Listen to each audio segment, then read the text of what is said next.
Muy buenos días.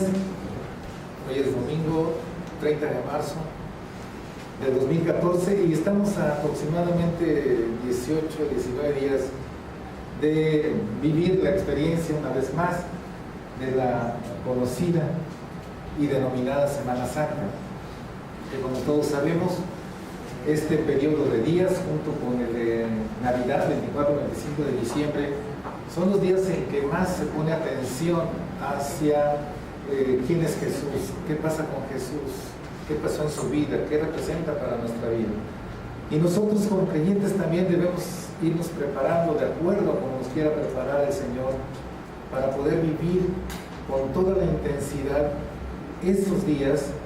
No solamente esos días, tenemos que vivirlo todos los días, pero esos días que especialmente se dedican a alguna acción de parte de nuestro Señor Jesucristo, tengamos la mente y el corazón preparados para poder dar toda la gloria y toda la honra, y que no exista solamente en nuestra mente Semana Santa, vacaciones, Semana Santa, descanso, o Navidad, regalos. No, eso es bueno y está bien, o sea, lo podemos disfrutar, pero creo que nuestro centro debe de ser Jesucristo, y a menos que tengamos claro quién es Jesucristo para nosotros, es como le daremos el primer lugar en nuestras vidas. ¿Decimos amén? Así que vamos a tomar la Escritura y vamos a buscar, por favor, en el libro de los Salmos, en el capítulo 111, en el versículo 10. Salmo 110, 111, versículo 10. Me dice con un amén cuando ya esté preparado. Y bueno, esta mañana nos dice así: el principio de la sabiduría, o sea, para ser sabios, para empezar a ser sabios, necesitamos tener temor de Jehová, reverencia a Dios. Buen entendimiento tienen todos los que practican sus mandamientos. No solamente los conocen, no solamente los leen, no solamente los escuchan, sino los que los ponen en acción en sus vidas. Esos tienen buen entendimiento. Su loor, es decir, su alabanza, permanece para siempre. ¿Hacia quién? Hacia Dios. Así que cierren sus ojos y vamos a orar. Padre, esta es una palabra maravillosa que sembrará lo más íntimo de nuestro ser y a la vez, Señor, nos motivará a tener esa sed y esa hambre de que tu Espíritu Santo nos transforme a imagen y conforme semejanza tuya. Es un privilegio, Señor, el poder enterarnos de lo importante, de lo valioso que somos para ti. Bendícenos, Señor, y a la vez danos, Señor, esa gracia para poder transmitir, compartir esta maravillosa noticia a toda criatura que tengamos enfrente, ya sea en forma personal o ya sea a través de los medios electrónicos, ya sea a través de una carta. De cualquier forma, Señor, que tú nos indiques, sabemos que con tu unción llegará esta palabra a muchas almas para que también sean tocadas por tu Espíritu y transformadas de la misma manera en que lo estamos siendo nosotros. Permítenos conocer y entender tu palabra el día de hoy para poderte alabar y adorar con toda libertad, con todo conocimiento, con toda convicción. Te damos gracias en el nombre poderoso de tu Hijo Jesucristo. Amén. Amén. Este salmo me llamó mucho la atención por el contenido, por lo que dice. Y parafraseado o dicho de otra manera, se puede considerar una persona sabia aquella persona que ha entendido y ha comprendido que Jesús es Dios. Es una persona sabia, porque no solamente cree en Dios, no solamente tiene el conocimiento de Dios, sino que entiende y vive la verdad que es en cuanto a que Jesús es Dios. Y si Jesús es Dios, entonces hay algo tan importante que debe de surgir en nuestro corazón y por lo tanto en nuestra voluntad, como es rendirle toda nuestra voluntad con una actitud humilde, sabiendo que Él es nuestro Creador y sabiendo que Él es nuestro Dios, y siendo reverentes todos los días de nuestra vida, o sea, teniendo un respeto hacia Dios, no menospreciándolo, no siendo indiferentes, no siendo incrédulos, sino tener esa reverencia hacia Él, de tal manera que nos cause la sed y el hambre todos los días de estar delante de su presencia, con la confianza de que Él nos va a ayudar a entender su palabra, siendo esta palabra viva y eficaz, obedecerla, sujetarnos a ella, vivirla todos los días, y eso nos permite ser personas sabias. ¿Cuántos quieren ser personas sabias? Yo creo que todos queremos ser personas sabias, y a menos que tengamos el entendimiento de esto, es como lo vamos a llegar a ser. La sabiduría del mundo, dice el Señor, es una insensatez, pero la sabiduría de Dios, esa es la que vale la pena vivir todos los días. Y a menos que tengamos justo el significado, lo que significa más bien para nuestras vidas Jesucristo, es como nosotros vamos a poner atención en Él, y ya no se nos va a complicar tanto la separación de que si Dios el Padre, de que si Dios el Hijo, de que si Dios el Espíritu Santo, sino que nos va a dar el entendimiento de que los tres son una sola persona, y esa sola persona es Dios, el Dios de los cielos, que nos creó a nosotros, y que por lo tanto desea que nosotros tengamos una relación personal con Él todos los días de nuestra vida, y esto no nos va a significar mayor molestia, ni una carga pesada de llevar, ni algo que es imposible de poder entender o de poder aplicar a nuestras vidas, sino que vamos a tener esa necesidad, lo voy a llamar así, necesidad es algo que sin lo cual no puedes vivir, la necesidad de estar escuchando a Dios, de estar buscando a Dios, de preguntarle a Dios, y cuando dices Dios, dices Jesús, y cuando dices Jesús, dices Espíritu Santo, ya no hay mayor complicación en tu vida. ¿Cuántos dicen amén? Pero entonces vamos a ver cómo es que en la Biblia, en una porción, porque toda la Biblia lo explica, podemos reconocer a Jesús como Dios, cómo podemos tener el fundamento del conocimiento, de la convicción, por la aplicación de esta palabra en nuestras vidas, de que Jesús es Dios, de que lo vivamos diariamente, y con esa experiencia vivida todos los días de nuestras vidas, a cualquier persona que nos demande una respuesta acerca de nuestra fe, le podamos explicar quién es Jesús y por qué decimos que Jesús es Dios. ¿Cuántos dicen amén? Hace 2 semanas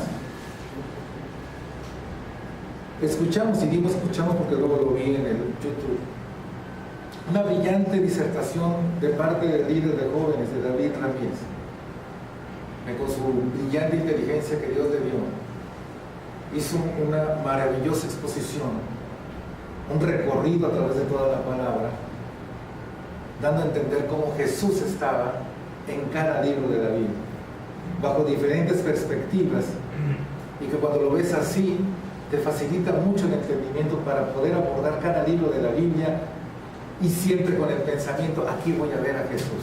¿Cuántos se gozaron con esa palabra? Síganse gozando, sigan viendo esa palabra. Compártanla en sus muros, compártanla por donde quiera, cántenlo a los 4 vientos. Hay una iglesia llamada Unidad Cristiana Donaya, y hay un líder llamado David Ramírez que Dios utiliza poderosamente para llevar esta palabra. Escúchalo, porque puede transformar tu vida y te puede quitar muchas dudas y confusiones acerca de Jesús. Esto es lo que debemos hacer como iglesia. ¿Cuántos lo van a hacer?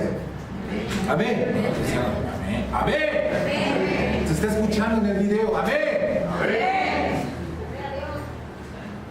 Ya están más convencidos ahí en el video. Así que vimos ese recorrido maravilloso, que le agradezco a David como dejó usarse por el Señor, para que podamos ver que toda la Escritura, toda la Biblia, habla de Jesús. Y si la Escritura habla de Jesús, así rápidamente, ¿por qué habla de Jesús? Porque Jesús es esta palabra. Y si Jesús es esta palabra, Jesús es Dios. ¿Decimos amén? Así que bueno, hoy vamos a ver con otra perspectiva, en una carta, auxiliándonos de 2, 3 textos nada más. Cómo también la misma palabra se presenta como tal, se presenta como Dios, para que nosotros tengamos fundamento en el conocimiento de la palabra, entendimiento en ese conocimiento de la palabra y la vivencia mediante el conocimiento y el entendimiento de la palabra, para que nos quede claramente en nuestro corazón y en nuestra mente que Jesús es Dios. Así que vaya usted a la carta de Pablo a los Colosenses, capítulo 1, versículo 15 y 16. Ahí vamos a empezar nuestra disertación acerca de que Jesús es Dios. Esto es vital, porque eso dependerá de nuestra obediencia y puesta en práctica de esta maravillosa palabra, que es Jesús y que es Dios. Colosenses capítulo 1, versículo 15 y 16, y como siempre lo vamos despacito para que no se nos atragante la palabra y después digamos qué dije o qué dijo y no entendí. Recuerde, dice que la palabra es alimento, ¿verdad? Amén. Para nuestras vidas. Y el alimento, ¿cómo se lo debe comer uno? Despacito. Si se lo come uno muy rápido, ahí anda todo atragantado y todo empanzonado porque no lo digirió bien, ¿verdad? Entonces, así la palabra, así la Biblia, no la lea de corridito. Es que hoy me toca en 4 versículos, ya lo hice. Oiga, eso y nada es lo mismo. Así que disfrute la palabra. Esta palabra es viva. Esta palabra le va a hablar a su vida. No solamente hoy, todos los días, con la ayuda del Espíritu Santo, porque el Espíritu Santo está aquí. Y dice así, vamos a ver por qué decimos, pensamos, creemos, estamos convencidos de que Jesús es Dios. De ahí vamos a partir. Él es la imagen ¿de quién? De Dios invisible. Y vamos a ayudarnos con un texto. Vaya usted a Juan, sin perder Colosenses, Juan 14, versículos 10 y 11.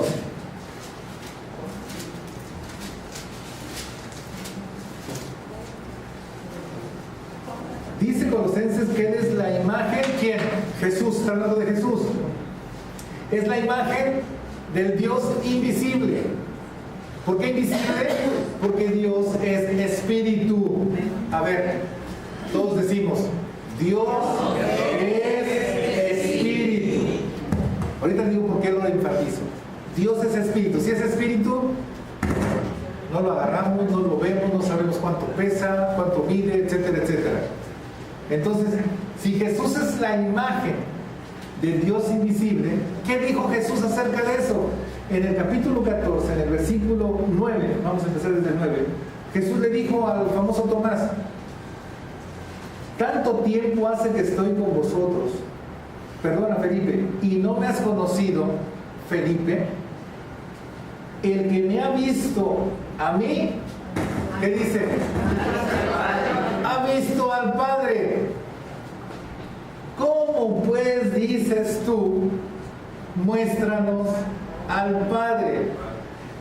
Esto, si no se entiende, ha sido motivo de mucha confusión. Cuando dice Jesús, quien me ha visto a mí, tú ves a Jesús, lo ves como hombre, con una estatura, con unas dimensiones, y hasta ahí. ¿Estamos de acuerdo? Amén. Si lo vemos así y lo tomamos literalmente de que es la imagen del Padre, decimos, entonces el Padre es así, como nosotros, y caemos en el error de humanizar a Dios, es decir, bajo un concepto humano, poner a Dios. Entonces, si Dios me está diciendo que es como yo, dígame, ¿qué respeto puedo llegar a tener? ¿Cómo puedo creerle que es todopoderoso, que está en todas partes y que sabe todo lo que pensamos? Así, con esa perspectiva, mucha gente es que cae en esa confusión y cae en esa idea y por lo tanto no le guarda reverencia a Dios y no cree en todo lo poderoso que es Él, porque se confundió o lo confundieron. Cuando vemos de esa manera a Dios en la persona, en la naturaleza humana que tomó a través de Jesús, es por eso que nuestra fe no crece, porque estamos pensando en una figura humana, como tú y como yo, y nosotros estamos limitados, no tenemos tanto poder para hacer las cosas, y por lo tanto medio creo, medio siento, medio tengo fe. ¿Vamos claros? Lo que quiere decir aquí Jesús, partiendo de que Dios es espíritu, es que todas las obras, todas las enseñanzas, todo lo que no se ve, ese es Dios. Por eso le decía a Felipe, he estado contigo 3 años, me has visto lo que he hecho, has visto lo que he dicho, has visto mi conducta. Eso es Dios, lo que no se ve. Por eso decía, el que me ha visto a mí, ha visto al Padre. ¿Vamos bien? Dios es espíritu. Y por lo tanto Jesús le decía a Felipe, eso es lo que quiero que ustedes entiendan. Ahora, para que me entiendas mejor, para que no se te quede ninguna duda al respecto, versículo 10, ¿no crees que yo soy en el Padre y el Padre en mí? Las palabras que yo os hablo, no los hablo por mi propia cuenta. O sea, no me veas a mí, la naturaleza humana, sino que el Padre que mora, ¿qué quiere decir morar? Habitar. ¿En dónde? Dentro mí, Él, ¿quién? El Padre hace todas las obras.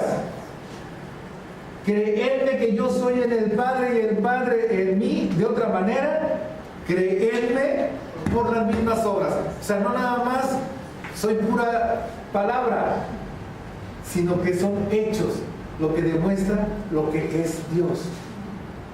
Y entonces yo creo que Felipe empezó medio a entender. Si me preguntaran entonces si Jesús es la imagen de ese Dios invisible, quien no ha visto a Él, ha visto al Padre, estoy viendo a Jesús, estoy viendo a Dios, y me dice que por lo que dice y por lo que hace, me está mostrando quién es Dios, entonces empiezo a deducir, Dios es sanidad. Él sanaba enfermos. Dios es todopoderoso, echaba fuera demonios.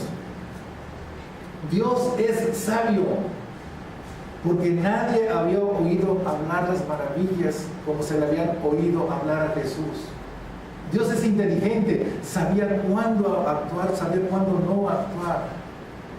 Dios es espiritual, se retiraba a orar. Y entonces empiezo a deducir, ¿quién es Dios? Dios no es una persona, Dios es espíritu. ¿Y quién es Dios? Colosenses me lo está diciendo a través de Pablo, que Jesús era, es y será la imagen del Dios invisible. ¿Cuántos decimos amén? Así que nos empieza a decir la Escritura, ¿por qué Jesús es Dios? Porque Él es la imagen del Dios invisible. Todo lo que Él hizo fue la obra de Dios a través de nuestra naturaleza humana. ¿Qué es lo que debemos de pensar el día de hoy? Cuando tenemos a Cristo en nuestro corazón, tenemos a Dios en nuestro corazón, y Dios quiere hacer todo a través de nuestra naturaleza humana. Señales y prodigios se verán a través de nuestra vida para darle toda la honra y toda la gloria a nuestro Señor. Jesús es Dios. Denle la ofrenda de palmas a Él.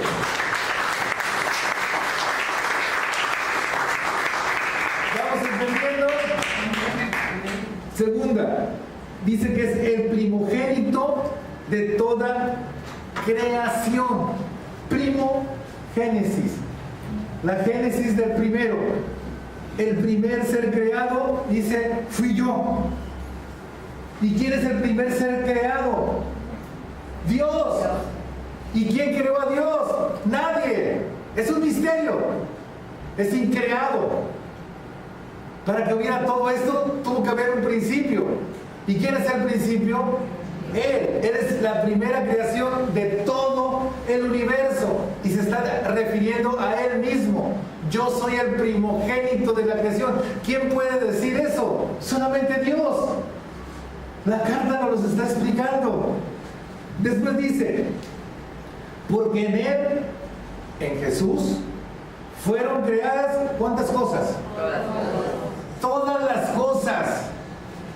¿En qué parte? Las que hay, ¿en dónde? ¿Quiénes están en los cielos? Los ángeles. Y las que hay en la tierra. ¿Y quiénes están en la tierra?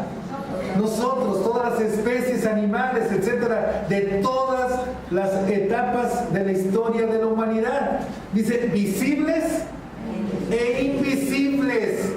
Escuche esto, porque viene la palabra y va a escuchar palabra, o ha leído palabra, o ha escuchado palabra acerca de la Semana Santa, y ahí aparece un personaje como en Navidad, muy importante, claro que es muy importante, que se llamó María.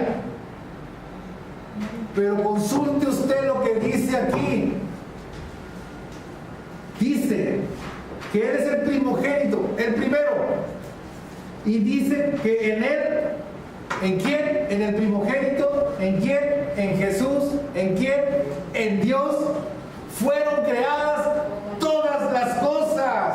Jesús no fue creado hace 2000 pesos, hace 2000 años por María. 2,000 pesos es lo que te debería de pagar. Estoy pensando. Jesús no fue creado por María hace 2000 años. Es más, no fue voluntad de María tener en su vientre, en su útero, en su matriz, a Jesús. Fue obra ¿de quién?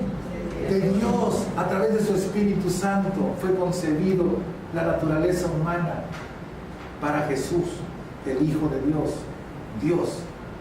¿Decimos amén? Así que dice, en Él fueron creadas todas las cosas. Por lo tanto, María, ¿de parte de quién fue creada? De Jesús. Jesús creó a María. Todo lo que es después de eso y todo lo que es antes de eso, todo, visible o invisible, fue creado en Jesús. En el principio Dios creó los cielos y la tierra. La tierra estaba vacía y desordenada. El Espíritu de Dios se paseaba sobre la faz de los abismos y de las aguas. Y dijo, palabra, Dios, sea la luz. Juan 1:1, en el principio era el verbo era con Dios.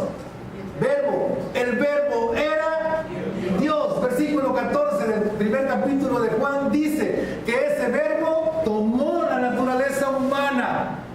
¿Y de quién estamos hablando? De Jesús. Jesús es Dios. Denle otra ofrenda de palmas a Él. Aleluya.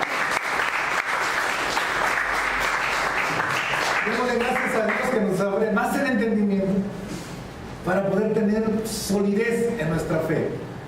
Después nos dice, sean tronos, sean dominios, sean principados, sean potestades, todo, absolutamente todo fue creado por medio de ¿quién?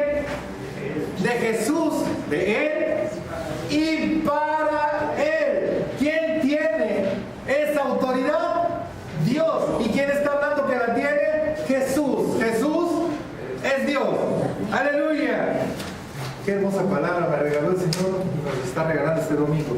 Lo segundo, Jesús es Dios porque gracias a Él la creación, toda la creación continúa. Versículo 17 dice, y Él, otra vez dice, es antes de todas las cosas. Ya vimos que también nos dice que Él creó todas las cosas. Y todas las cosas, todas, en Él existen, subsisten. Todo el universo fue creado en Jesús. ¿El universo sigue? ¿Es capciosa? ¿Sí o no? Pues sí, porque estamos aquí, ¿verdad? Las estrellas las ven. Digo, cuando no está nublado. El sol, la luna. Ve a sus vecinos Al perro que siempre lo molesta, ¿sí? Al mosco de todas las noches. Usted mata 4,000 y vienen 4,000 más. Y dices, bueno, ¿de dónde sale todo eso? ¿Usted existe el día de hoy? Y si se preguntara, ¿por qué está todo esto? ¿Cuál es la respuesta? Colosenses capítulo 1 versículo 17, hermano, la Biblia dice, no, más sencillo, porque Jesús es el que nos mantiene vivos. Y si Jesús nos mantiene vivos, no hay mucho que pensarle. Jesús es Dios. ¿Decimos amén? Número 3, Él es la cabeza y Él es el todo. Capítulo 1, 18 y 19 de Colosenses nos dice, y Él es la cabeza del cuerpo que es la iglesia. Nosotros, la iglesia, somos la iglesia nosotros, no el techo, no las paredes. Ese es el templo, el lugar de reunión. La iglesia somos nosotros, los creyentes, las piedras vivas, como diría Pedro. Así que si nosotros somos la iglesia, Dios, que es un Dios de orden, nos dice que tiene que haber una cabeza. ¿Usted cree? Piénsele también. ¿Usted cree que Dios, en toda su magnificencia, poder, sabiduría, va a delegar todo eso en un ser imperfecto como somos nosotros? ¿Que alguien de nosotros sea la cabeza de la iglesia? Definitivamente no. Hay una cabeza, se llama Jesús, porque Él es Dios. A Él le obedecemos, a Él nos sujetamos, de Él dependemos, obedecemos sus mandamientos, sus preceptos, sus estatutos, mas no lo que me quiera imponer el hombre. Ningún hombre es digno de llamarse cabeza de la iglesia.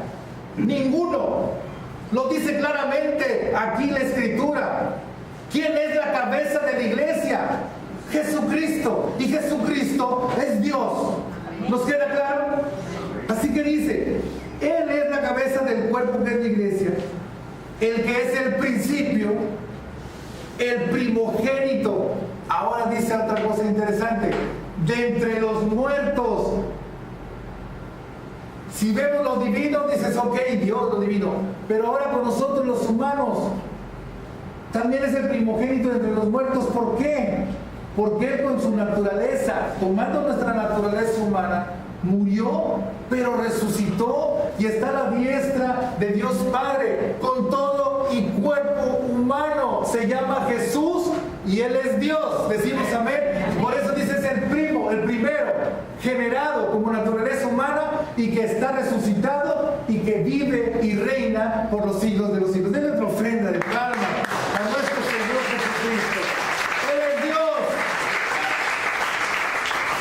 Dice, para que en todo tenga la preeminencia. Es decir, para que en todo tenga toda la gloria y la honra. Yo no voy a honrar ni le voy a dar la gloria a nadie más, sea material, sea humano, sea animal. Yo no le voy a dar la gloria a nada de eso. La gloria la tiene mi Jesús, porque Él es Dios. Él tiene la preeminencia de todo. Él es la autoridad de todo. Es el Dios de todo. Es el creador de todo. Es el Salvador, el único y suficiente Salvador de las almas de este mundo. Se llama Jesucristo y Él es Dios. Dice el versículo 19, por cuanto agradó al Padre que en Él, ¿en quién? En Jesús habitase toda la plenitud. ¿A quién le va a dar el Padre tanto? A Él mismo. ¿En quién está toda la plenitud? En Dios. ¿Y quién es Dios? Jesús. Yo no voy a rendirme a nadie, porque nadie tiene todo. El único que lo tiene todo se llama Jesús. Decimos amén. Y esto es voluntad divina, no es voluntad de hombre. Número 4, solo en Jesús hay perdón y hay reconciliación. Versículo 20.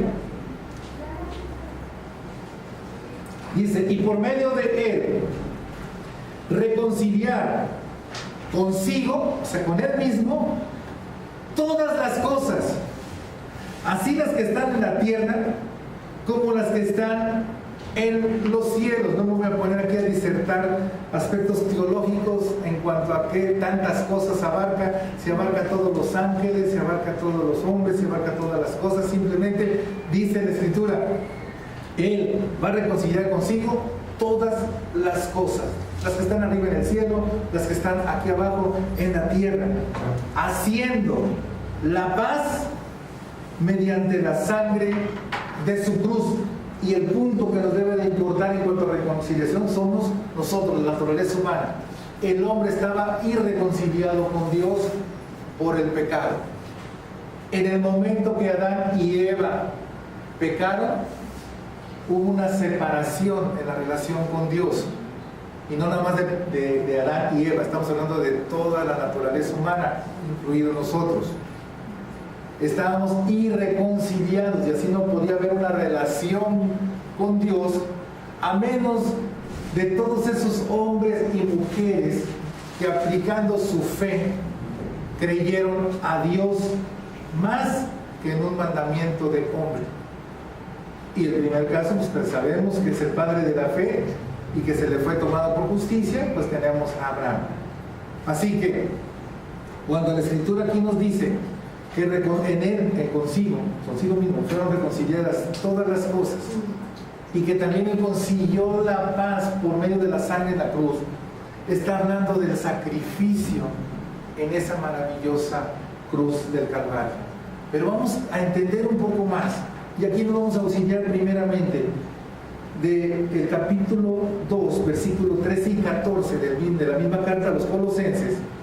Le repito, no pierda Colosenses. Colosenses 2, versículos 13 y 14. Y dice así: y a vosotros, estando muertos en pecados y en la incircuncisión de vuestra carne, os dio vida juntamente con él, o sea, estábamos muertos, perdonándoos todos los pecados. ¿Quién es el único que perdona? Dios. Aquí está hablando de Jesús. Jesús es Dios.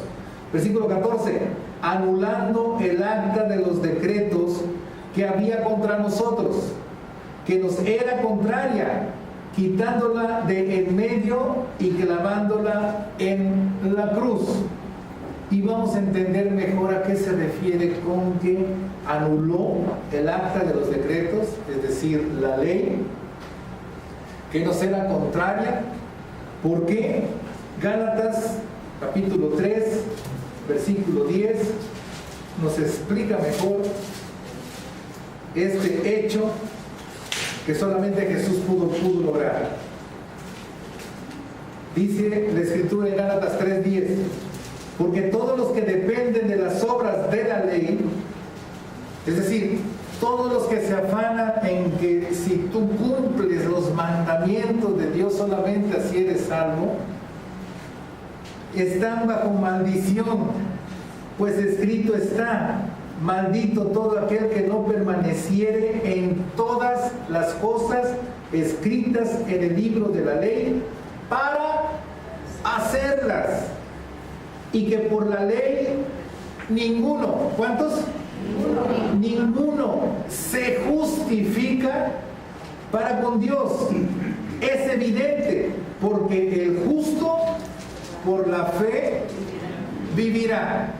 Lo que nos está dando a entender, el Señor dejó una ley buena para que el hombre dependiera de Él para aplicar esos principios en sus vidas. Pero el hombre siempre pervierte las cosas y la convirtió en una actividad religiosa, y les hizo pensar a todos, el hombre, que a menos que cumplieras todos los puntos solamente así puedes ser salvo, y esa no era la idea de Dios, porque entonces se volvió en lo que llamamos una religión, una religiosidad, algo mecánico, algo impuesto inclusive. Y es por eso que muchos abandonan la idea de querer conocer a Dios, Porque les venden la idea de que si tú fallas en algo, tú estás condenado. Si tú cometes un pecado, Dios te va a castigar. ¿Y cómo éramos antes? Pues si me va a castigar, mejor me pego. ¿Qué hacemos como chamacos? ¿Qué hacen los niños cuando hacen travesuras? ¿Van con la mamá? No, hombre. ¿Van con el papá? Menos. ¿Por qué? Porque ese sí nos castiga y nos mete unas buenas tundas. Y entonces esa imagen, como tengo ya de por sí distorsionado el concepto, y creo que Jesús es como yo, es humano y se comporta como humano, recuerden lo que dije al principio, entonces si yo cometo un error, me va a castigar. Si yo no voy a la iglesia, es pecado. Si yo no leo la Biblia, es pecado. Si yo no me río, es pecado. Y si me río, también es pecado. Si me pongo contento, es pecado. Si me pongo triste, es pecado. Todo es pecado. ¿Cómo le hago? Tengo que estar en todas las fiestas, tengo que estar en todos los mandamientos, tengo que hacer esto. No. Y si fallo en uno, vuelve a empezar. ¿Está fácil? Está imposible. Por eso dice aquí, miren, maldito el que está pensando eso porque ya se condenó. Dios en su misericordia, conociendo nuestra naturaleza y dándonos chance, nada más 4,000 años nos dio chance para que entendiéramos y no entendimos. Porque no es porque no hayamos estado en esa época, es que nosotros somos más inteligentes, no es. Tenemos la misma naturaleza y la misma reacción hubiéramos tenido, judíos o no judíos. Es la naturaleza humana, recuerda esto. Entonces, ¿qué hizo Jesús? Como dentro de la ley estaba el ofrecer sacrificios para el perdón de los pecados, y lo hacía un sacerdote. El sacerdote, para empezar, era igual que nosotros. Ese sí era igual que nosotros. Ese sí pecaba de todas. Primero se ponía cuentas con Dios para el perdón, y después ofrecía el cordero y la sangre la rociaba para el perdón de los pecados de todo el pueblo. Decimos amén. El Señor, ahora, siendo justo, sabía que solamente para que hubiese un perdón por gracia y por medio de la fe, tenía que ser alguien con naturaleza humana, puro, sin mancha, sin pecado, que se sacrificara y que con su sangre preciosa lavara el pecado de todo el mundo. Nadie lo logró, por eso pasaron todavía 4,000 años. Cuando viene Jesús toma el lugar del Cordero. Y entonces dice, la naturaleza humana que ahora yo tomé es la que voy a sacrificar. Va a estar en una cruz. Ahí van a ser clavados todos esos mandamientos. Ahí van a estar. Porque en la carne nadie lo va a poder lograr. Así que yo pago porque los amo por misericordia, todos los pecados habidos y por haber del mundo. Y de aquí en adelante, el que cree en mí y en este sacrificio y se entregue, será salvo y tendrá la vida eterna. Eso lo hizo un solo ser llamado Jesús, porque Jesús es Dios. Denle una ofrenda de palmas a Él. ¡Aleluya!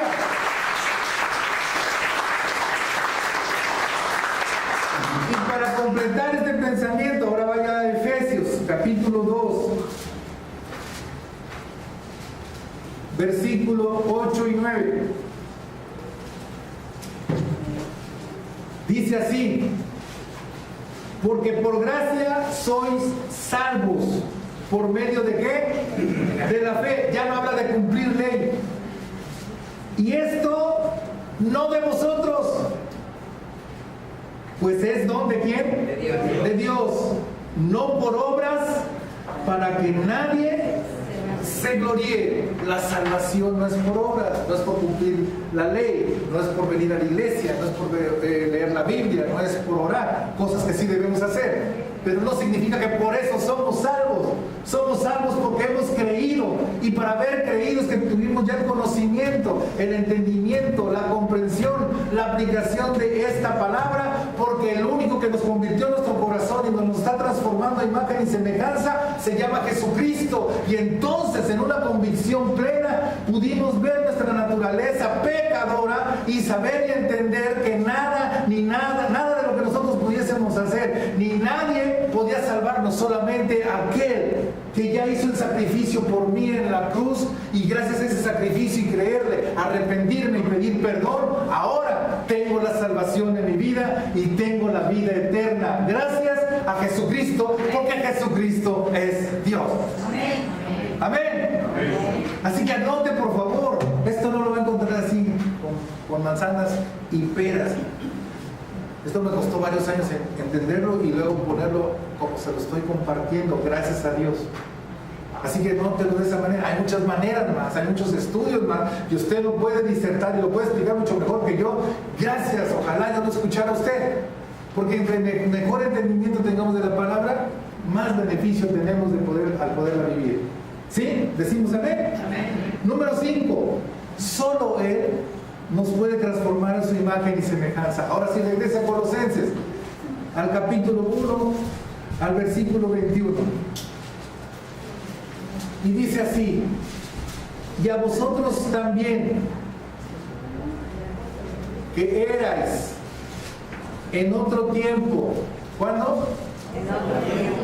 Extraños y enemigos, ¿en qué?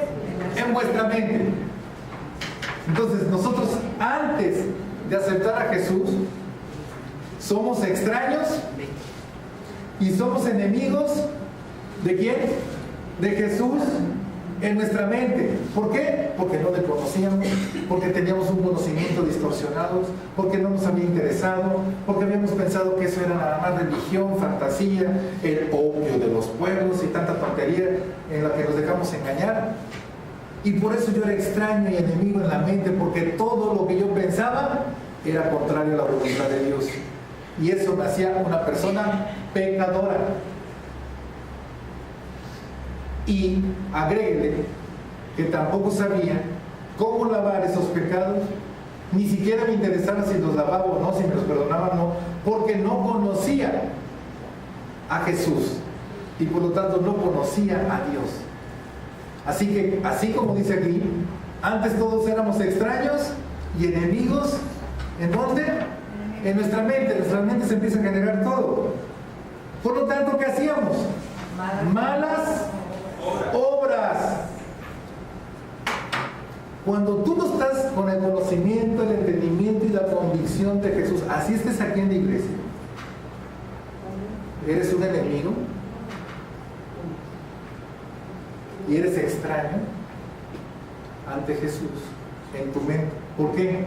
Porque puedes estar escuchando palabra, pero tú no te quieres convencer y tú no quieres entender y quieres aferrarte a lo que el mundo te enseña, y entonces tu conducta, ¿cómo es? Mala, mala, mala, mala y más mala. Y entonces pecas y vuelves a pecar y vuelves a pecar, y te haces a la idea, te engañas a ti mismo pensando que eso no importa, que eso solamente es fantasía, que eso no es verdad, y que por lo tanto puedes seguir pasando y pasando los días en tu vida, pero tus acciones siguen siendo malas, tus obras siguen siendo malas obras. Yo creo que es un buen día para que hoy hagas un análisis y te atrevas a decirle a Dios: Señor, examina mi espíritu. El Señor lo va a hacer de una manera maravillosa, con amor. Te va a mostrar las intenciones de tu corazón, y ahí tú sé un poco inteligente y un poco sabio y dile: la verdad es que yo era extraña o extraño y enemigo en mi mente contra ti. Por eso mi mala conducta, por eso mis pecados. Ya voy a dejar de echarle la culpa a quién sabe quién.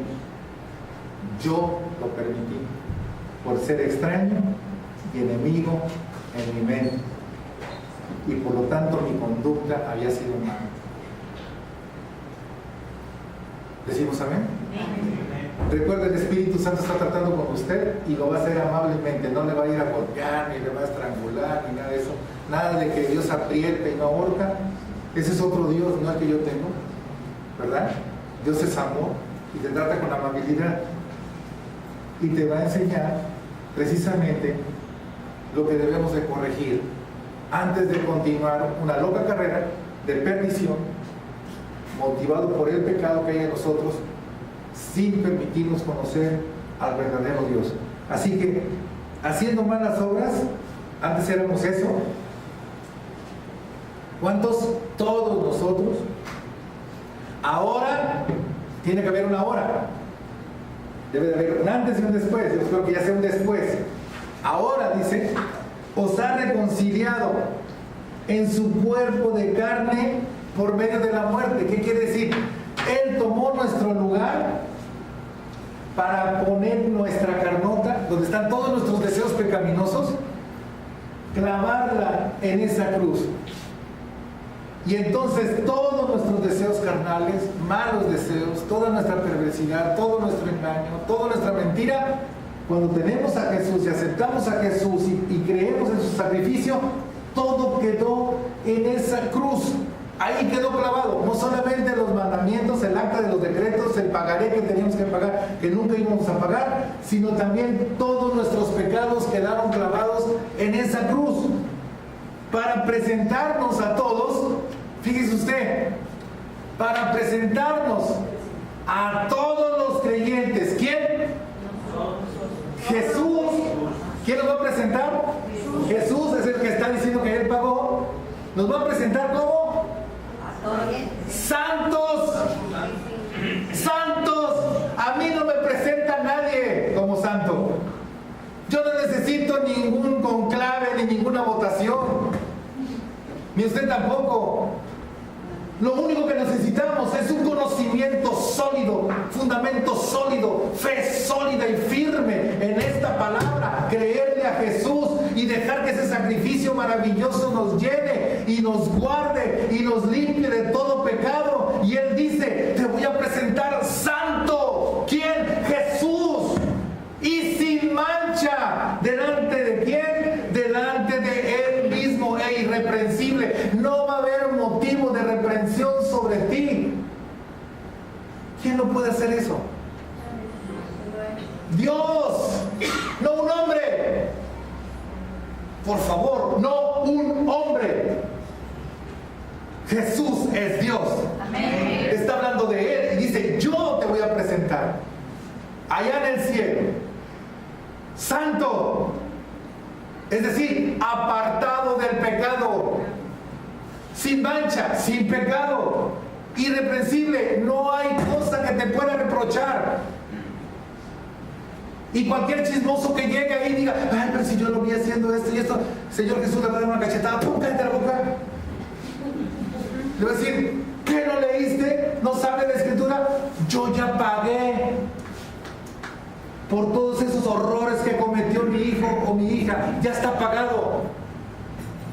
La clave estuvo, fíjense bien, la clave estuvo en que mi hijo o mi hija creyeron, me aceptaron y por medio de la fe pudieron tener la experiencia del perdón, de la salvación y de la vida eterna que solamente yo, Jesús, que soy Dios, les puedo conceder. Den una ofrenda fuerte de palmas a Él. Aleluya. Por eso toda nuestra mirada es hacia Jesús. Todo es hacia Jesús. Todo va dirigido hacia Jesús, para que tú dependas de Jesús. Eso no te exime como cristiano de ser responsable, de ser comprometido. Aquí no les enseño y les doy de bofetadas a aquel que lo diga. No les enseño a que digan, bueno, es que yo soy un ser humano, soy imperfecto, la carne es débil, por eso te llevo a la iglesia, para que veas a Jesús. ¿Y Jesús qué dice? Yo quiero que te vean a ti, para que me vean a mí, pero nunca te ven. Siempre me traes de vacaciones. Aquí no se enseña eso. Aquí se enseña a ser un creyente normal, real, que vive día a día la palabra de Dios. Que si cometemos un error, pedimos perdón. Que si vemos cometer un error, oramos por esa persona, pero no la acabamos con nuestra lengua, con nuestros actos. ¿Se está dando el 100%? No, tampoco soy ciego ni tonto. Pero lo que sí creo es que en cada corazón hay sembrada una gran palabra que está transformando a cada corazón, a cada uno de nosotros, para llegar a ser, como dice aquí, lo que el Señor va a lograr. Nos va a presentar santos, sin mancha, irreprensibles delante de Él. ¿Cuántos dicen amén? Así que buenas noticias para todos nosotros, cuando nosotros tenemos un fundamento sólido de quién es Jesús. Jesús es Dios, y toda la creación debería de estarle alabando y adorando todos los días y a cada instante de nuestra vida. Vamos a la sexta razón por la cual nosotros podemos decir que Jesús es Dios. El versículo 23 del capítulo 1 mismo de Colosenses redondea lo que es el objetivo, el principal objetivo de este maravilloso mensaje. Solo Él es digno de toda nuestra reverencia. Dice así: si en verdad, o sea, si de veras, pues, si honestamente, si sinceramente permaneces fundado y firme en la fe. ¿En qué? En la fe, y sin moveros de la esperanza del Evangelio que habéis oído, el cual se predica en toda la creación que está debajo del cielo, es decir, a nosotros, del cual yo, Pablo, fui hecho ministro. Si tú permaneces, si tú perseveras, y si tú eres constante en lo que has oído, en lo que has leído, en lo que has entendido y en lo que has vivido de este Evangelio, tu corazón será transformado en un corazón humilde que reconoce al único Dios que es Jesús. Y tu corazón solamente se inclinará, y tu oído también, a escuchar su voz. No permitirás que un fuego extraño, no permitirás que una voz extraña, no permitirás que alguien que se pone a la altura, blasfemando, a la altura de Dios, te diga qué tienes que hacer para ser salvo. No permitirás que nadie te engañe diciendo que si haces tal o cual cosa, serán perdonados tus pecados. Hoy queda muy clara esta palabra en tu corazón y en tu mente. Y te dice la misma palabra: si permaneces fundamentado por medio de la fe en esto que habéis oído, de parte mía, de parte de Jesús, entonces serás una persona que le des toda la gloria a Dios, que ya no vas a tener ni una sola señal de confusión, de incredulidad hacia lo que es Jesús. Ya nadie te va a engañar. Serás un instrumento poderoso, estés donde estés, con quien estés, para decirle: yo te voy a decir la verdad. La verdad es Jesús. Deja de engañar a la gente y conviértete a Él. Arrepiéntete de tus pecados y conviértete a Él. Si nosotros lo vivimos, padres, tenemos una gran responsabilidad de inculcar esto en nuestros hijos. Es nuestra responsabilidad, con nuestro ejemplo, que nuestros hijos estén fundamentados en la única fe que es en Jesucristo. Que nada ni nadie los distraiga o los confunda.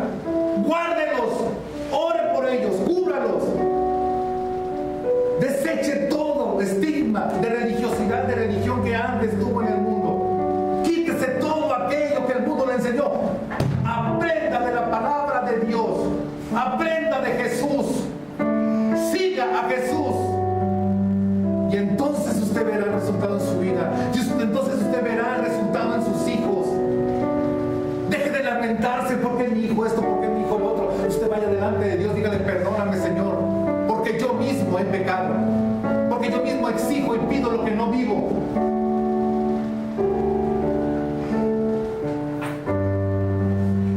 Tal vez le diga el día de hoy, si es honesto: he sido enemigo y extraño en mi mente, perdóname, por eso cometo tantas malas obras, por eso mis hijos me ven el mal ejemplo, por eso yo soy el principal instrumento de confusión y por eso mis hijos no se acercan a Dios, porque yo he fallado, no he tenido el valor para mantenerme firme en la fe. Pero hoy he escuchado una poderosa palabra. Nunca antes tal vez la había oído, nunca antes había conocido de Dios, nunca antes había comprendido esto, pero hoy la palabra viva y eficaz está haciendo efecto en mi corazón, y baste con que yo decida ser un digno hijo tuyo y predicar con dignidad el evangelio de tu palabra, ya no con palabrería, sino con hechos, con ejemplo. Me quito la máscara de hipócrita y dejo de escribir y dejo de hablar lo que no vivo, porque para empezar, mis hijos me están viendo y yo a Dios no lo puedo engañar. Dios no puede ser burlado. Solamente sentiremos así la necesidad que hay en Dios. ¿Usted cree que Dios no se duele de ver todo lo que sucede día por día?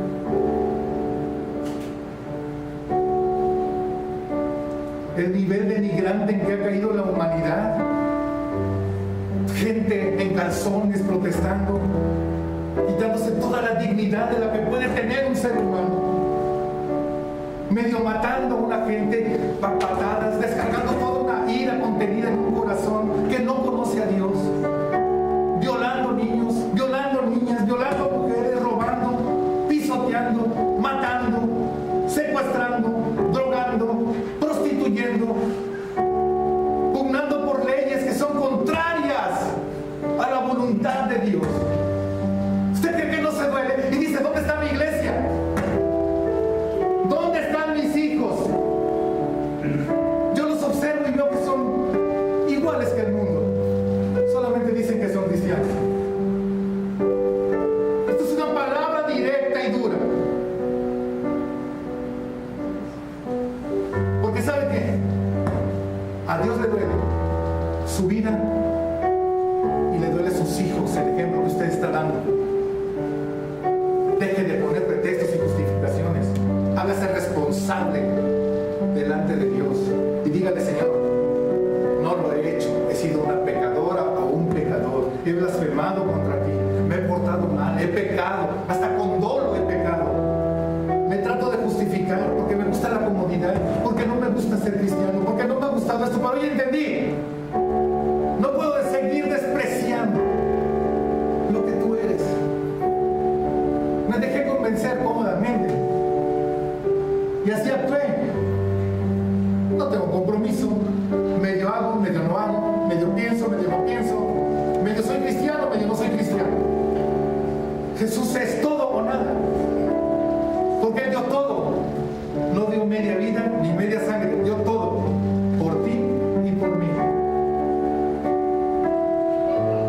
A Dios le duele tantísima gente que se está perdiendo porque no ve ejemplos, no ve diferencias. Usted tiene la oportunidad donde quiera que se desenvuelva, en su colonia, en su calle, en su trabajo, en su escuela, por el Face, por el Skype, por el celular, por donde quiera. Tantas y tantas oportunidades que tenemos de predicar este evangelio con ejemplo y lo estamos desechando. ¿Cuántas oportunidades se les da aquí en la iglesia para que sirvan a Dios? Y con la mano en la cintura dicen: yo no puedo, yo no quiero, me vale. Hoy tengo mejores cosas que hacer. Hoy tengo fiesta. Hoy tengo reunión. Mis amigos son mejores que Jesús.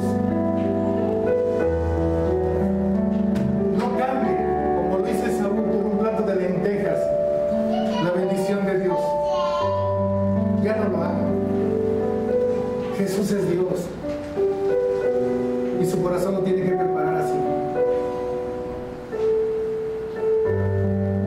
Este que les habla no es que lo haga por mis propias fuerzas ni para quedar bien, ¿no? Aprendí lo que les comparto. Amo a Dios con todo mi corazón y vivo permanentemente agradecido porque Él me rescató de la basura, de la inmundicia, del pecado, de mi perversidad de corazón. Por eso amo y agradezco a Dios, que además me da el privilegio de estar frente a ustedes, no porque sea el mejor ni porque el que más sepa. Aquí ha sido demostrado que ustedes tienen brillantez, ustedes tienen inteligencia, ustedes tienen gracia de Dios, no nada más yo. Si entendemos como iglesia, daremos un paso más hacia la madurez. Seremos esa iglesia con valor que el Señor está levantando. Pero tenemos que estar bien fundamentados para que seamos sabios y entendidos, como diría el salmista, en la palabra de Dios. El principio de la sabiduría es la reverencia, el temor a Dios.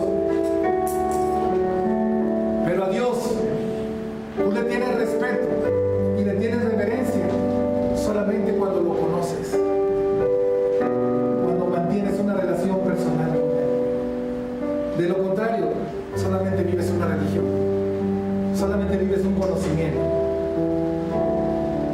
A una persona tú la respetas porque has visto, porque has oído quién es esa persona. Y esa persona se gana tu respeto. Tú no respetas a cualquier persona, nada más porque te digan respétame. Lo mismo lo entiende Dios. Pero Él quiere formar hijos sabios, que sepan discernir entre el bien y el mal, y que tengan el valor para decirle sí a lo que debe de ser y no a lo que no debe de ser. Seamos dignos de ese evangelio. Dentro de unos días vamos a ver a nuestro Señor Jesucristo en toda la plenitud, con nuestra naturaleza humana declarando victoria sobre el pecado. Vamos a ver maravillosos ejemplos de parte de Él en esa cruz, diciendo gracias a mí, hijos, ustedes son más que vencedores. No es para que tengan tristeza ni estén llorándome, a mí no me lloren, lloren por ustedes si es que no han entendido y comprendido a tener reverencia a Dios. Yo ya lo hice, ahora quiero hacerlo a través de ustedes. Iglesia, Dios quiere llegar a través de ustedes con muchas almas. Primeramente en su casa, primeramente en su casa. Ocúpense en su casa, ocúpense en su casa. Yo no sé cuánto tiempo nos queda a cada quien. Lo que sí sé es que hoy nos está diciendo Dios, tienen oportunidad. Ayer veía una película, era un señor ya de edad evangelizando a un grupo de niños, y una de sus enseñanzas me gustó mucho porque les dijo, venga, vamos a un cementerio. Y estando en el cementerio le dice a los 3 niños, eran 3 en ese momento, escuchen. Y los niños decían, no escuchamos nada, les voy a demostrar que sí. Y entonces se acerca a una tumba y dice, aquí estoy yo escuchando, conocías a Jesús y no me hablaste de Él, vete a otra tumba. Oye, Dios hizo grandes cosas en ti y nunca me las mostraste, me mostraste otra cosa, vengan a otra tumba. Estoy sufriendo en el infierno porque no hubo quien me hablara de Jesús, ni vi a un solo cristiano. Y les dijo, ya empiezan a escuchar, ahora vayan. Y aquellos niños, al día de hoy, uno es pastor, otro tiene 3 estaciones de radio cristianas, otro es profesor de biología que diserta sobre la evolución del hombre y de todas las especies, y un cuarto que se agregó que era rebelde, pero era rebelde porque no conocía a Jesús, se convirtió en policía y se dedica a ministrar a pandillas juveniles. Esa historia es verdad. ¿Cuántas cosas no podrá hacer a través de cada uno de nosotros el Señor? Si quieren, un día vamos al cementerio. ¿Pero por qué vamos al cementerio? Aquí vamos a preguntarle a la gente: oye, ¿tú conoces a Jesús? Y nos vamos a llevar sorpresas. Pregúntale a sus hijos: ¿conoces a Jesús? ¿Sabes que Jesús es Dios? ¿Qué sabes acerca de que Jesús es Dios? ¿Lo has visto en mí? Pregúntale a su hijo: ¿has visto en mí algo de eso? Es un buen examen, pero es muy a tiempo. Muy a tiempo.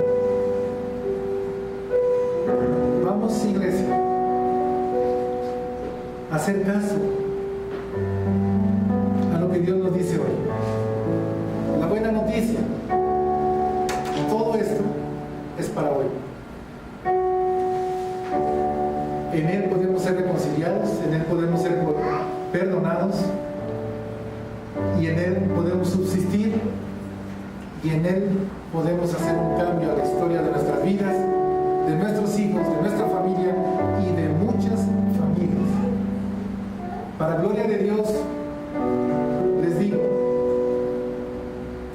de la noche a la mañana,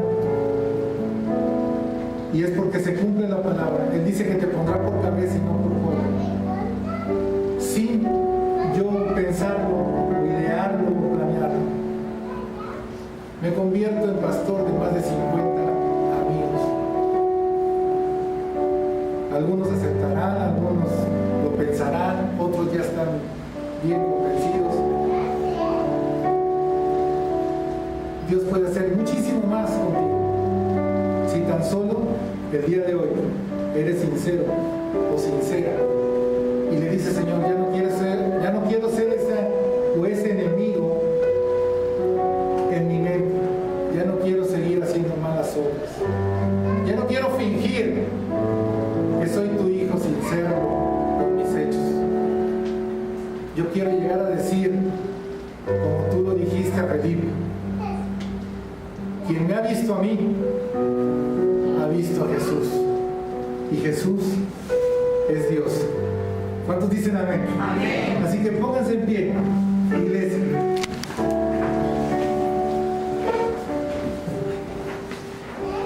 Vamos a cerrar nuestros ojos, todos nuestros ojos, y vamos a hablar con Dios. Padre, en esta hora, ayudados por tu Espíritu Santo, examina nuestro espíritu, Señor. Ayúdanos a reconocer todo aquello en lo cual estamos fallando y pecando. No lo hemos hecho bien, Señor, pero tampoco queremos seguir haciéndolo mal. Creemos en la reconciliación, creemos en tu perdón, creemos en tu sacrificio. Por eso hoy, abriendo nuestro corazón, te pedimos perdón por todos nuestros pecados. Te pedimos perdón por nuestra insolencia de no creerte y aceptar y apreciar el privilegio de servirte, de ponerte a ti en primer lugar por sobre todas las cosas. También aceptamos que con tu gracia toda esta historia va a cambiar.